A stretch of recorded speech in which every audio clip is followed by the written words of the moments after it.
Silver line വിരുദ്ധ സമിതി സെക്രട്ടേറിയറ്റിനു മുന്നിൽ ഉപവാസ സമരം തുടങ്ങി.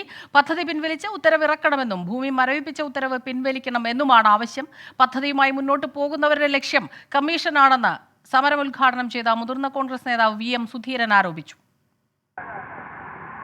അധികാരസ്ഥാനത്തിരുന്ന് ജനങ്ങൾക്ക് വേണ്ടാത്ത ഈ പദ്ധതി മുന്നോട്ട് നീക്കുന്നത് ആരാണോ, അമിതാവേശം കാണിക്കുന്നത് ആരാണോ, അവർ ലക്ഷ്യമിടുന്നത് ഈ പദ്ധതിയിൽ നിന്നും കമ്മീഷൻ അടിക്കാനാണ്.